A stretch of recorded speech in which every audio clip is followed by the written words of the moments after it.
All right. Please be seated, everyone. Welcome to another episode of the Peaceful Solution Character Education Teacher Certification Training Course. And I'd like to mention that our next class, just in advance here, our next class will be on 5/4/22. It'll be on Wednesday, 5/4/22. So we look forward to all of you being here. I'd like to thank everybody that's here in person and also everybody out there online that's watching right now.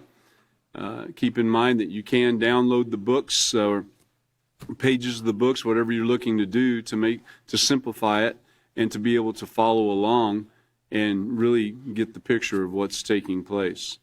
It's best to, for those of you that are online, it's best to go ahead and sit down and download those pages and be part of the class rather than, walking around doing things to get the most out of it. And if you truly do want to be a teacher of the Peaceful Solution, that's what we need to do. Okay, so we are in the self-control unit, the overhead, please. We're in the self-control unit. There we go.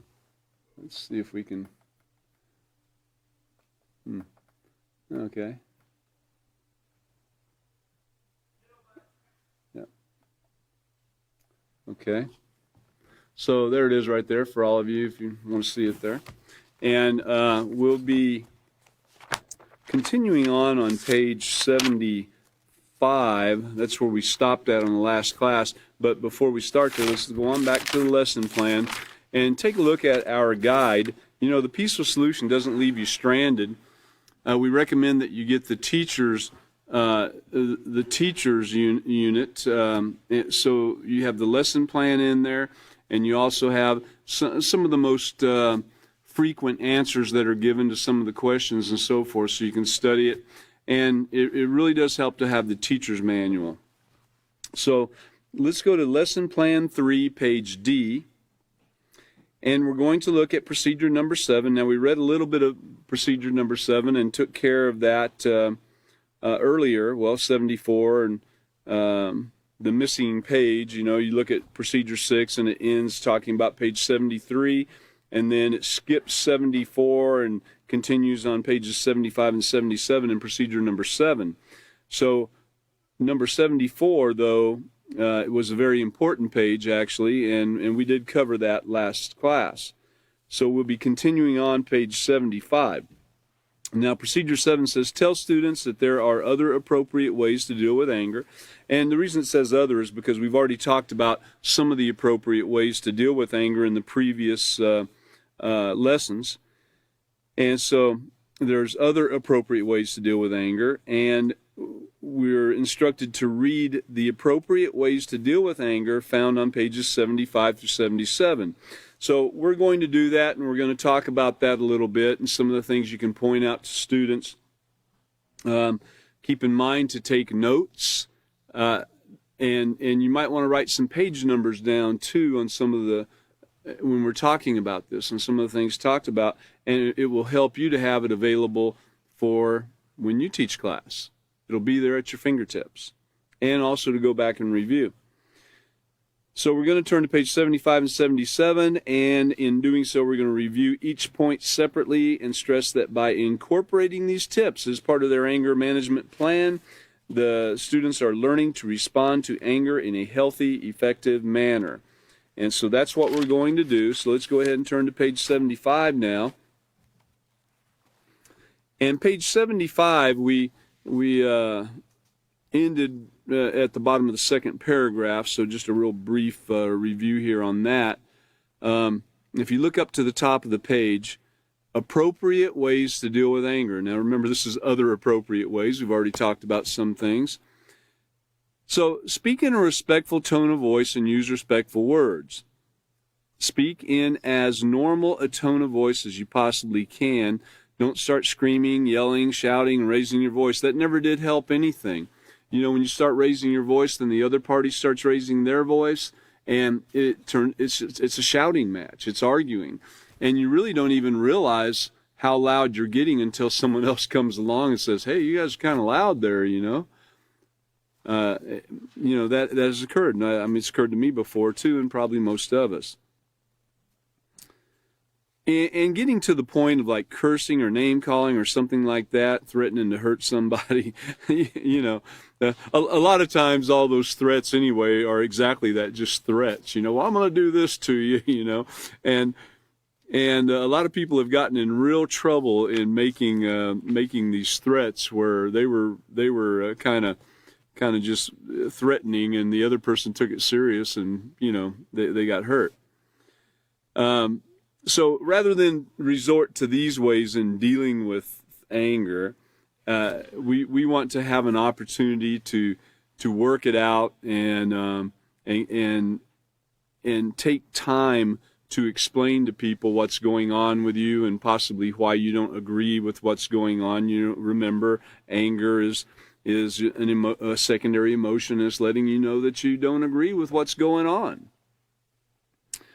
Okay, and then last class, we also talked about using the I language to communicate our feelings rather than the "you make me so mad." It's more I'm feeling angry right now. I'm feeling kind of upset at the way this is going. Can we talk about this later? I'm feeling like you're not really listening to what I'm saying, or I'm not explaining it properly, and I think we ought to take a break and get together later to talk about this, something along those lines. So the I language, if you look a little ways down that paragraph, the I language opens the door to finding the peaceful solution. The you language, on the other hand, includes statements like, "you make me so mad," and "look what you did." Well, they're verbal attacks. They're casting blame on the other person. And nobody likes to be at blame. No one wants to be blamed for something. No one wants to be at fault for something that took place that's not great,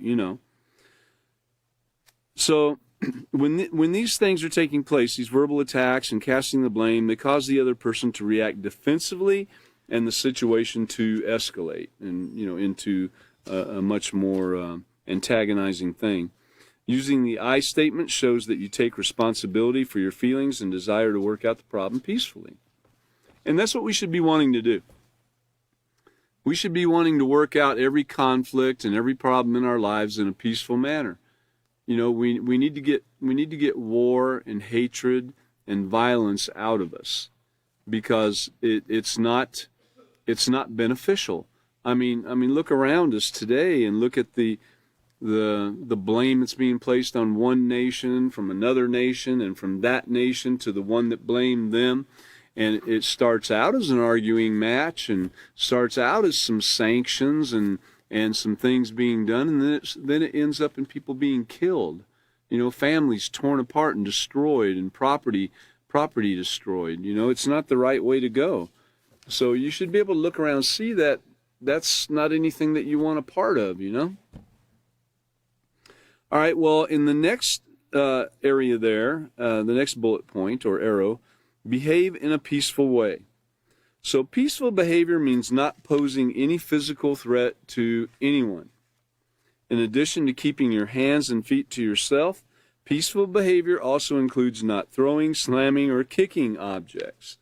Like someone would get mad and throw the ball down and say, "Well, I'm going home then," playing ball or something, and or kicking it where they have to go off, trying to get it.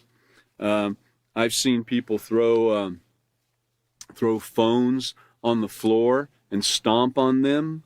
I've seen people throw models, like a model car or a model ship or something like that they spent a lot of time on, and then they got mad and they didn't control their anger, and in a fit of rage they destroy it. Then they look at it later on and say, I built that when I was 15 years old. I've had it for 30 years. Why did I do that? It's just some of the things that people do. They get out of hand. They put their fist through a wall or break a window, and then they have to go and replace the window. What was the benefit of it all?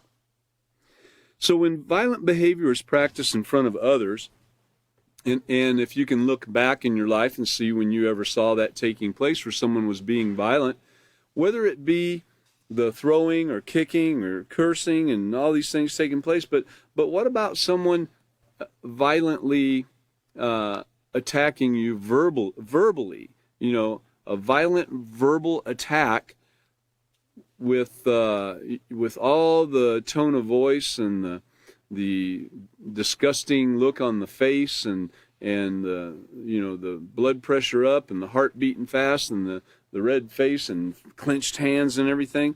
You know, think back on that and how it looked at the time. You know, it might have been a situation with you where you were like, you could have been scared, you could have been thinking, this guy's crazy, man, I'm fixing to pop him or something, you know. Or it could have been where somebody else was getting this done to them and you were nearby seeing it take place. And think about how foolish it all looked, you know.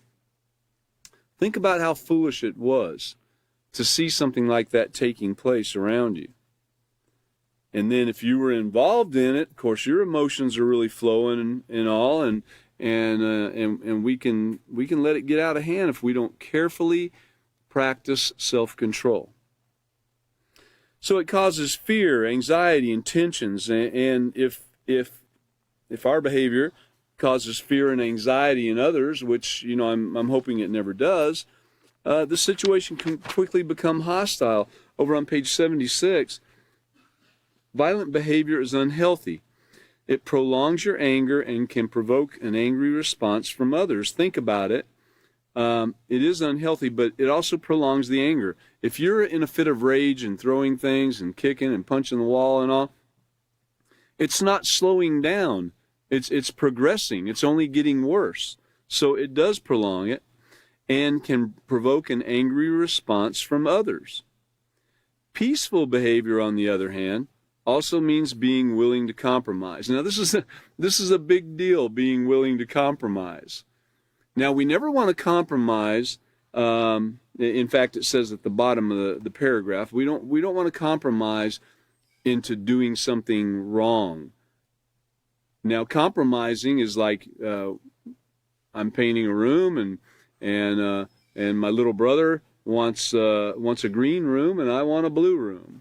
And so we have to compromise a little bit on the paint. It's got to be one or the other, or possibly paint, you know, one side blue, one side green. You know, a little bit of compromise there on things like that, or compromise to the peaceful side. You know, maybe the person that's a little bit angry and not controlling himself very well would be willing, because of your great behavior, would be willing to have more peaceful behavior also. So the peaceful behavior also means being willing to compromise if you can, and to compromise is to settle differences by making concessions, you know, giving in a little bit. Each side agrees to a certain amount of give and take. This means considering the needs of others. And this is the thing, considering the needs of others. You've got to be able to do that. Otherwise, why would you want to concede? If you can't consider the needs of others, why would you want to concede? Why would you want to work it out? You would just be wanting to do exactly what you wanted to do, and there is no compromise, and that's the way it is, you know. So we have to be willing to consider others. When you are willing to compromise, you will consider that there might be more than one right choice also. It takes self-control to agree with someone else's right choice in order to keep peace and avoid conflicts. And keep in mind, you should never compromise if someone is asking you to make an immoral choice. Now, on the next little section there, it says use your positive character traits. The positive traits of humility, compassion, being humble. You know, being compassionate and having humility can help you appropriately deal with anger, because you would be considering the other person for sure. Humble people do not feel that they need to win every argument. And that's a big deal, because, you know, people want to win arguments. You know, they want to be right. Someone who has compassion and empathy, and these are positive character traits. Not all positive character traits are listed in the book. We can go there and take a look, too. I do want to do that on page 224.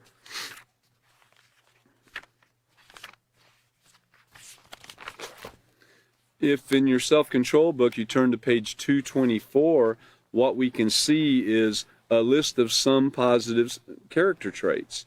It's taking a look at that. The positive side of character. And it says your character is made up of many different qualities. And these are some of the things that you have to be able to do what we're talking about doing.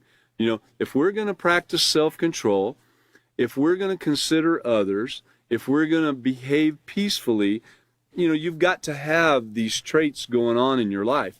You know, you might not have them perfected, but at least you're working on it. If you're not working on having some of these traits in your life, then you can't just, you know, magically make everything appear. You know, you don't automatically just turn into a guy that considers others' needs and someone who's humble and willing to compromise, rightfully compromise, you know, not something like it said before, immorally or anything. But you've got to have these. Being educated. Look at these positive character traits. Being educated, getting all the facts and making sure they're correct before making a decision. Not jumping to a conclusion. Just because someone told you someone did something and I'm going to go get him right now, I'm so mad, you know. Well, you don't have to go that route. Being respectful. You know, no matter what, even a supervisor or a business owner, it doesn't give you a right to be disrespectful to your employees. You want to be respectful, and to the employee that's disgruntled, it doesn't give you a right to be disrespectful towards your employer or supervisor or family member or son or daughter or what have you. If you value others as important as yourself and allow that to show through your actions and attitudes, wow, that's pretty strong. Allowing that to show through your actions and attitudes? Well, how do you do that? Okay, well, this is an example of a classroom situation there. You could read for yourself. We're not going to read everything on here, but I do want to read some of these traits. Being patient, demonstrating self-control, and remaining calm through setbacks. You know, patience is a very great thing to have, and to be patient, you need everything else that goes along with this. To be respectful, you need to be patient. To be honest and trustworthy, being fair, sincere, straightforward. And then being humble on the next page, 225, not proud or arrogant. Being thankful, to be conscious of the benefits that you've received and that you are learning how to control yourself where others might not be. Forgiving. How could you possibly be forgiving to somebody, to refrain from holding on to anger and resentment towards someone who's wronged you or that you think has wronged you? How could you be forgiving if you're not trying to be respectful and patient and you don't have all the facts and you're not thankful for your own life and what you have? How could you be forgiving to somebody? Being steadfast and persistent and being determined not to give up on what you set forth to do. And then, of course, self-control, which is what we're on right now. It's not yielding to the impulsive thoughts and actions. It's not yielding to doing something that you know is wrong. It's setting your mind in advance. That's part of it. And practicing self-control is setting your mind in advance and having a plan on how you're going to do things. And part of it is, like we talk about just about every time, remembering that there's curveballs and pitfalls and so forth coming your way. With all of this, as you're progressing, you've got to keep it all in mind. So remembering your positive character traits and using those. Someone who has compassion and empathy, we're back on page 76, for the feelings of others will not intentionally harm others. The important character trait of forgiveness can also help you handle your anger appropriately, and it's impossible to remain angry with someone that you've forgiven. Now think about it for a minute. If you've ever been in one of those situations where you're getting a little bit out of control and you get in a bit of an argument, and maybe it might be someone that you know very well and everything, and have you ever had it where all of a sudden it just kind of it stops and you look at each other and you're like, what are we doing? Why is this taking place, you know? And then you both want to forgive each other and proceed to behaving properly and looking for the peaceful solution to this, you know. Well, the very process of forgiveness requires that you let go of any hurt feelings that someone might have caused you. That's a big deal, letting go of hurt feelings. And again, to let go of hurt feelings, you really have to be working on having all those positive character traits in your life. You know, you got to be working on showing, going out of your way to show respect to that party that might have done something that hurt you. Forgiving others is not the easiest thing to do, but the flip side is to bear a grudge and hold on to resentment. We don't want to do that. In the long run, resentment will cause you mental, emotional, and physical stress. You know, you ever seen somebody that's very bitter in life? You know, they never smile. They're always sick and just you know, something always going on in their life that it never does seem to work for them. You know, that it's like every time you turn around, they're telling you, well, now this is what occurred to me today, and they're always having these things going on with them. Not to say that we all don't have things take place sometimes that we'd rather not take place, you know, but it seems to attract to people who have bitterness and resentment in their lives, who can't seem to find anything positive about what's going on around them during the day, who aren't thankful for what they have. You know, these are people that you got to watch out for, because their life, they're dying at a young age, you know. I'm sorry. Will you please forgive me? These are powerful tools to diffuse anger. Even when what you say is right, be willing to compromise and humble yourself, accepting that the other person might be right also. And even if you're wrong, you know, to diffuse the situation, you can look at the person or you know, bow your head a little bit and say, you know, I'm sorry for this taking place. It's amazing what a soft voice will do instead of, you know, arguing back, fighting back, retaliating verbally, you know. Notice on page 76, the little section there that has the skull and bones. Holding on to resentment is like taking poison and waiting for the other person to die. So think about how silly that is. You know, you're so mad and upset and you hold on to it, grudges for years and years and years, and bitterness in your life, and you can't really ever have any true joy and thankfulness. And the other person that you have this resentment against, they're off living their life and having a great time, you know, and they don't even know you're mad at them probably, you know. and so think about that and how foolish it is to ruin your life by holding on to resentment, holding on to grudges. Man, be joyful. Be thankful for what you have and determine in your mind to be joyful about things, and you won't go that route. You'll be wanting to get rid of that resentment. If something occurs and it seems like you might be holding on to a little something, man, get rid of it right away. Enjoy your life. All right, so if possible, walk away and take time out to cool down. You might not always be in a situation where you can just walk away if you're angry. And here's an example. But in some cases, walking away is disrespectful. For example, if your parent or teacher has said or done something that you choose to be angry about, notice that you choose to be angry about, walking away while they're speaking to you is a huge mistake. Now, this is if your parent, teacher, supervisor, boss of any type, you know, it's a huge mistake to do that. This is where having self-control and evaluating your options, remember about evaluating your options, stop and evaluate what you're feeling, what's going on, you know, stop and think. You're thinking about these things. You're thinking about, you know, what is this that's going on with me? Why am I so fired up about this thing? What can I do to not feel this way? You want to stop and think and consider the options and proceed with the right choice. Now, that's an easy thing to say, And it's kind of neat with the STOP acronym that the Peaceful Solution has, stop, think, options, proceed. It's easy to say, but it's not so easy to really put to work in your life. You really have to work at it.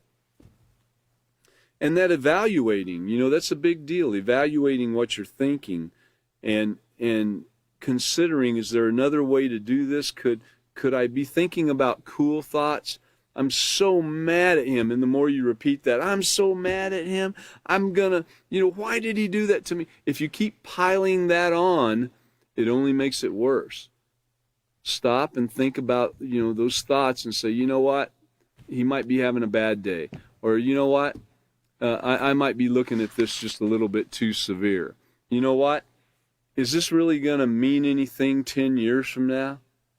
20 years from now? Or when I'm laying in the grave, is this really going to matter? It really doesn't. These little things that we go through sometimes that seem big aren't so big. They're things that will pass. The STOP acronym, stopping and evaluating these thoughts and everything before it turns into actions, is the best thing that you can do. Yep, in the grand scheme of things, that one little thing is not going to make any kind of difference. That's what we need to keep in mind. So when you've got self-control, you'll be able to recognize that the option to walk away at that time is not wise, when dealing with a supervisor, parent, boss, etc., teacher. Now, there will be other situations at the top of 77 where separating yourself in order to calm down would be appropriate. However, it might not be easy. Walking away from someone who's deliberately provoking you is one of the toughest things that you're ever going to do. Think about it. It's tough to do. Even for someone who's sitting there and the school bully is twice as large as him, and he knows something bad is fixing to occur, but with all the people around and everything, and the peer pressure and the influences from what they've seen on TV and everything working at them, they might make the wrong choice and decide to stand there and stand toe-to-toe with that person. It might be better to try to, get away from the situation and deal with it later. Many people have been hurt that way by the things that have been said, like the parent that tells them, okay, when you're at school, if you ever get into a fight, if you get whipped when you get home, you're getting whipped too. Or if you don't stand up to the bully, I'm going to whip you when you get home. People in this room, I've heard it come from some mouths of some of you sitting right here in this room today. So these are big things when you're trying to make a proper decision. And that's why, guarding the mind too. That's why guarding the influences, being aware of the influences that are entering your mind and your heart and your entire body. Be very aware of those things, because all those things work together to help or hinder you from making a proper choice in a tough situation. So, walking away from someone who's deliberately provoking you is one of the toughest things you'll do. Developing positive character and becoming a person of integrity who makes excellent choices means avoiding conflicts that could get out of hand because of uncontrolled anger. Now notice the avoiding conflicts. Developing the positive character and becoming a person of integrity who makes excellent choices means avoiding conflicts. So avoiding conflicts is an excellent choice that could be done by a person of character. And this is one thing that we talked about a lot in some of the prisons that the teachers of the Peaceful Solution have been to, is avoiding those conflicts and being aware in advance, because of your behavior and because people look at you and know that you're a person of character. A lot of times that will diffuse a situation before it ever begins. They might not even know how to deal with you. Somebody who is the king of the game, a real player, someone who seems to be able to get over on anybody. All he's dealt with in his life is people that don't have positive character. So he's very very great at dealing with people that don't have positive character, right? And can get over on them easily. But that king of the game, when it comes to dealing with you, the person that has great positive character, it changes things. It kind of zaps his mind a little bit because he doesn't know what to do. When he's yelling at you and cursing at you and expecting the same thing to come, you being quiet, and this isn't just in prison, this is anywhere, but you being calm and collective and quiet, he doesn't know what to do. You know, it's totally different than what he would expect. So he really doesn't have the game strategy for that. And so developing the positive character and becoming that person of integrity, making excellent choices, means avoiding conflicts, and you can avoid them in advance. But avoiding the conflicts that could get out of hand because of uncontrolled anger. You also avoid bad situations of any type, because if you're really thinking about what you're doing and not just jumping out there, it's kind of like hearing about on the news people that are going down the road and they see someone, a woman over here on the side of the road that's got the hood up on the car, or she's got the jack and everything out, looking like she doesn't know what to do, changing the tire, and you're going to pull over there and be the hero for the day and change that tire for her, or what have you, and you get there and then some guy jumps out from behind the car with a gun. Well, you could have avoided that situation by handling it differently. It's possible you could have pulled over down the road a little bit and called the police or called the local highway people that ride around, to fix flats and stuff like that. So, but what I'm saying is, though, by having a plan in advance, having your mindset and knowing what positive character is, and having developed that, you can stay out of a lot of trouble all the way around.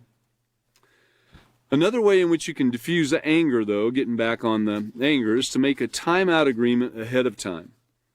If you're a person who attacks when angry, then you can create an anger management plan with a trusted adult or counselor, or you have permission to take a time out when you need to. So when the opportunity presents itself, take that time out. Go to your room, some other quiet place, instead of focusing on the negative thoughts, like how unfair life can be.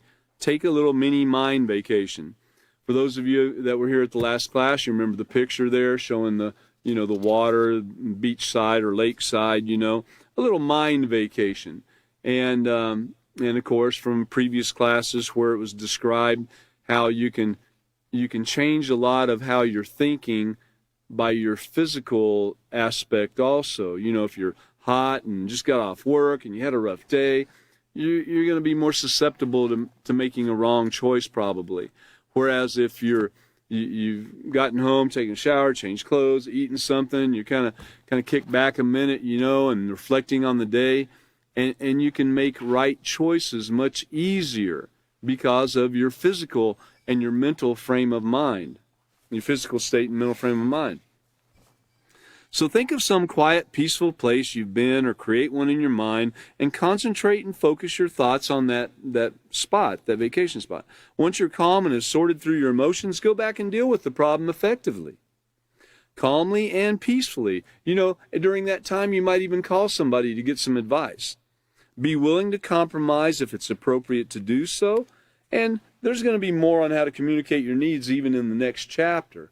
That's a big thing, is being able to communicate, and we're getting there. Talk to a parent, guardian, or counselor about your plan to control your anger. So talk to someone that you trust. Don't be embarrassed about seeking help from others. If you can't control your anger, you need to seek help. You need to get help. It's going to get you in trouble. It's going to ruin relationships you could have had. It's going to ruin job opportunities you could have had. You might even end up in jail.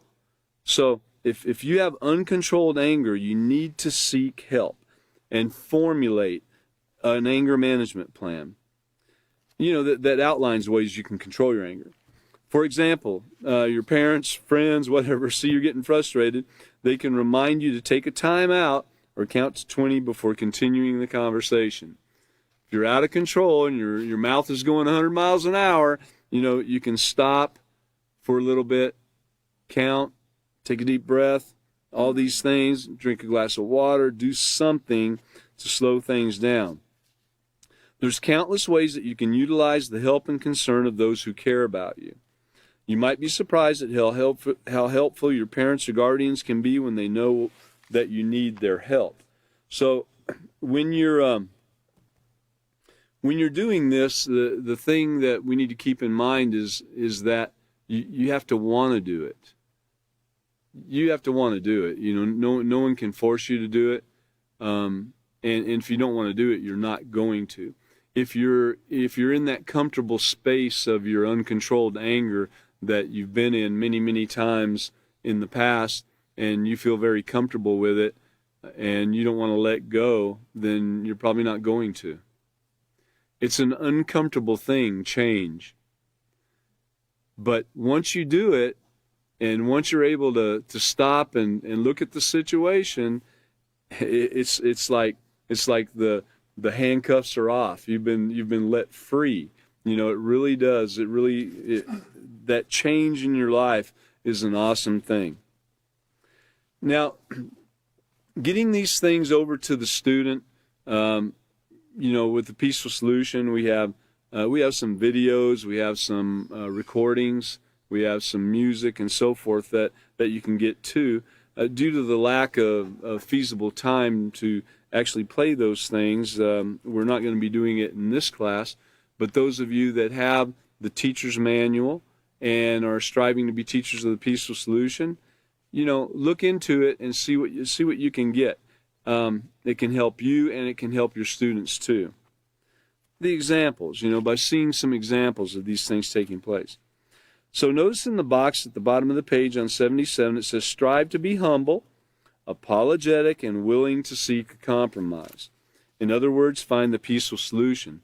And willing to seek a compromise, we've been brought up all our life not willing to seek a compromise in most cases. We've been brought up all our life wanting to be right. We've been brought up all our life not wanting to accept any blame and not even wanting to be blamed. Think of the times everything was a conflict. Mom, he got a bigger piece of pie than me, or Mom, he won't get on his side of the car, or whatever. You can think of many, many different things where conflict prevailed, and usually it wasn't handled properly. We might have been told as children or young adults or whatever that we needed to do something, but we weren't shown how to do something, shown steps on how to correct our horrible behavior, The other thing we need to keep in mind about what we just went through in all this, not only the last couple pages, but prior to that, is that there's a ripple effect to everything that we do, whether it be positive or negative. And I did want to visit the character unit for just a moment on that ripple effect, because this isn't just about us handling our behavior. If you have your character unit, the ripple effect actually starts on chapter 5. It's the ripple effect, character, society, and the world. But it starts on page 105. There's a note to the teacher and so forth too. But the ripple effect, I just want to read a little bit of this. Our character dictates our behavior, and this is what we're talking about, having peaceful behavior here, and our actions. It is the foundation, and this is the thing to remember, the foundation of which we interact with others. So if we've built up that foundation all our life with negative character and handling things in a negative way, fighting, blaming, warring, calling names, and so forth, that's the foundation that's been built, and that's the foundation our house or our whole persona and our whole being is built upon. Or if we've started out in life and we've built a foundation with the help of many others that have been through things that could help us, built a foundation that's positive character. positive emotions, positive thoughts, everything that we could possibly do that's positive, then that's going to show within us. That foundation that's built within us is going to show in our house, in our persona, in everything that we do. So our character dictates our behavior and our actions, and it's the foundation by which we interact with others. And this is what we're talking about doing, interacting with others.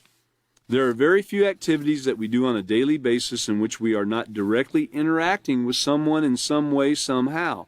I mean, can you recall a day when you didn't see or speak to somebody, where you were just totally, you saw no one, you would have to be locked away in a room somewhere, and then that you didn't speak to someone? Well, you'd probably have to throw your phone away or your computer away or something like that. So we interact with people. So it's not just about us. That by the way, that's a great chapter that you could go back and see how our actions affect others and even affect us even in the future when we don't even know what's taking place. It could have such a long-lasting effect on our lives and through our offspring. It's amazing. Let's go ahead and turn over to page 78. And what we want to do is understand the main point. We're not going to be doing the role-playing tonight, but it is something that you could do if you're in a little bit smaller situation, a small classroom, a family event, a family teaching event with where you could get everyone away from the TV and actually study the peaceful solution. These things can be done, and they're very effective. But let's look at the very first scenario, and let's be thinking about this in our head as we're reading this. While you're walking down the hallway, Benny trips you. You fall, and your books sprawl all over the floor. Okay, what's your first thoughts there? Think about that for a minute. How would you like that? Everyone's watching, Has it ever occurred to you? Can you think back on a time when something occurred in the hallway at school, which was just like this, where you were tripped or something was done to you that was very embarrassing and others saw it? Well, so what we need to do is we need to stop and identify that primary emotion first of all. Were we embarrassed, hurt, shocked, frustrated, whatever it might be? And then we can kind of know how to start dealing with that depending upon what stages we're at in the Peaceful Solution Character Education Program. But you've got to identify what it is you're feeling. What is that emotion you're feeling? And, of course, what consequences could result from handling the situation inappropriately?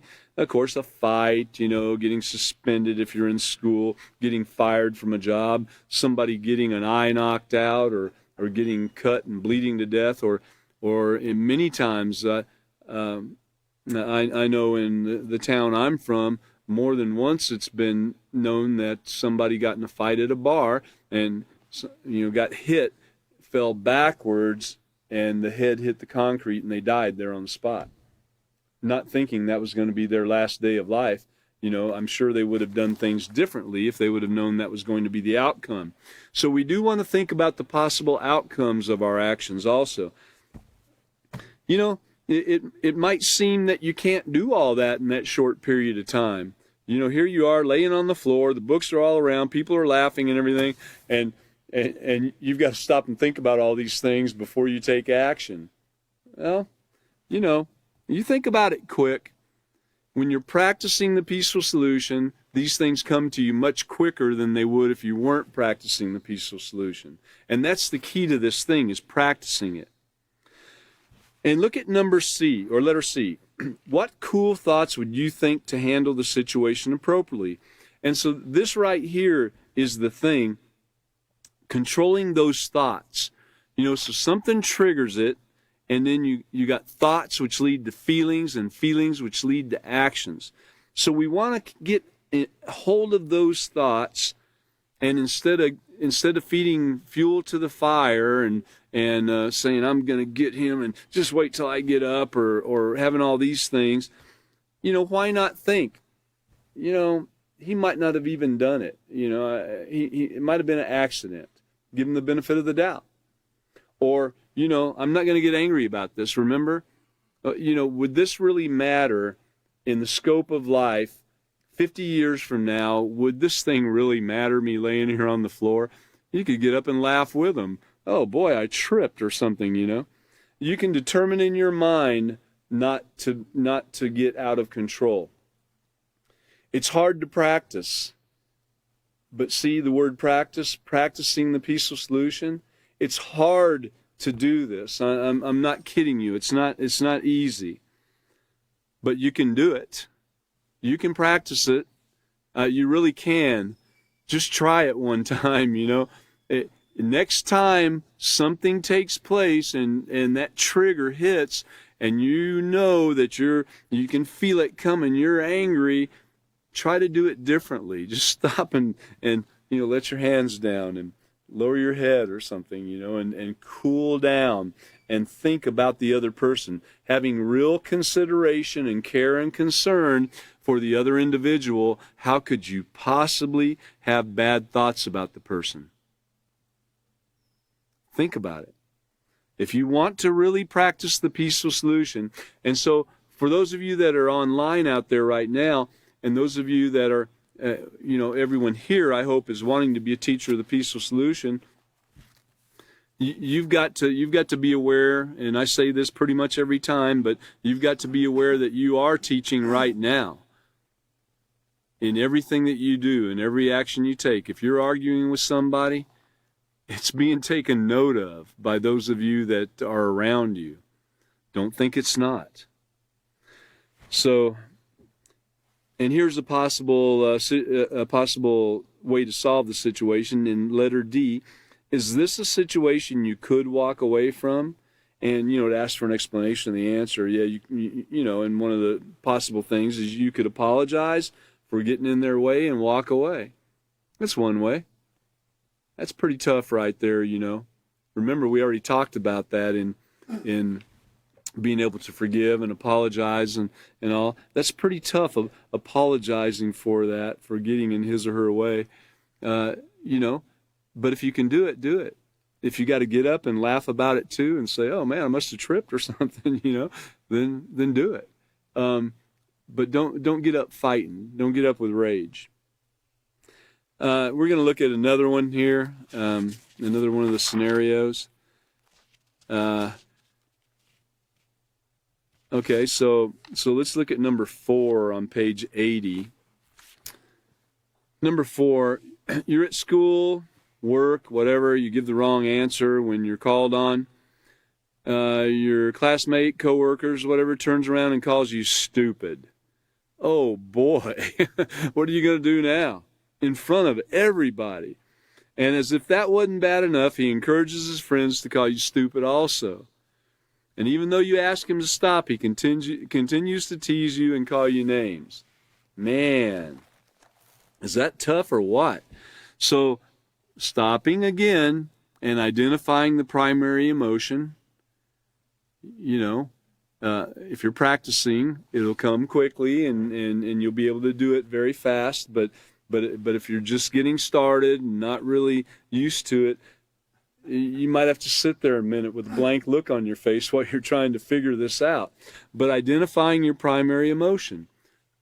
Almost everybody, I think, would feel embarrassed and humiliated in that situation. Discouraged, frustrated. You know, there's many different things that could take place. These aren't the only things that could take place. And what consequences could result from handling the situation inappropriately?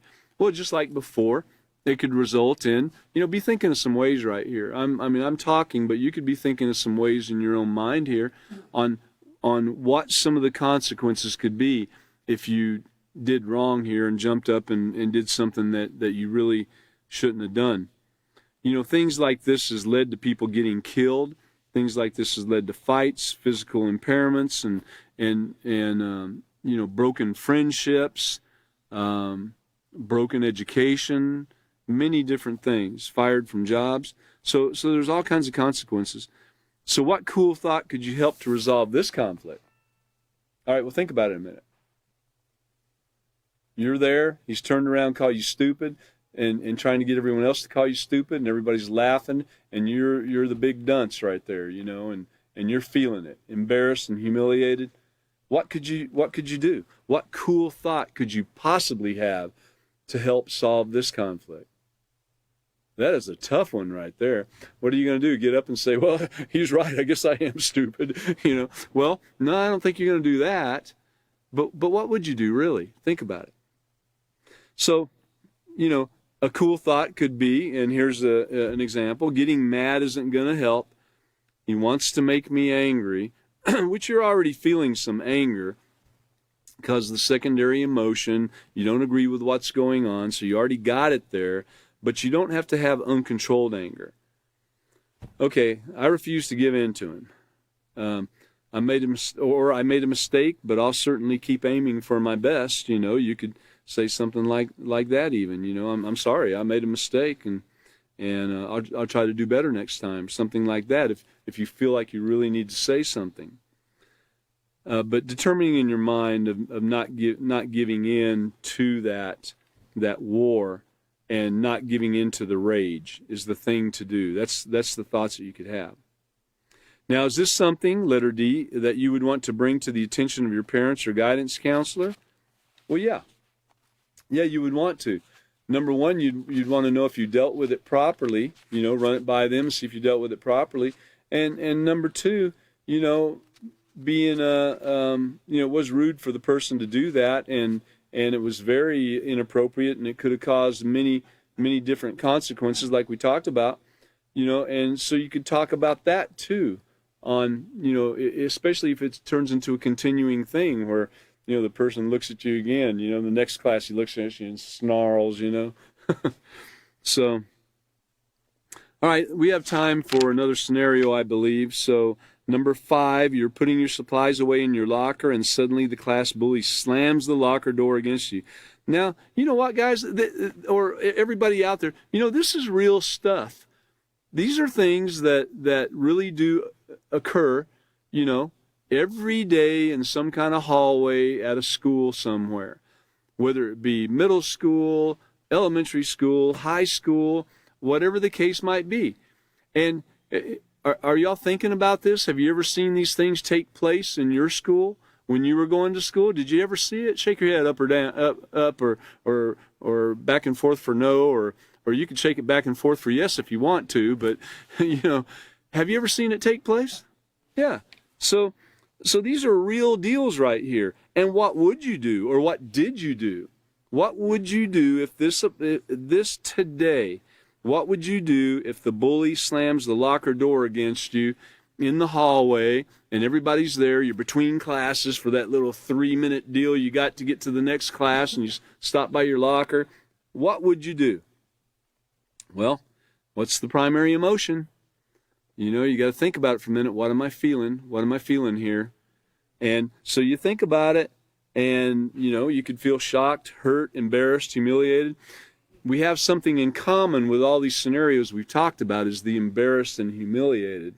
Or you might not be so shocked because it was the school bully, you might be shocked he did it to you.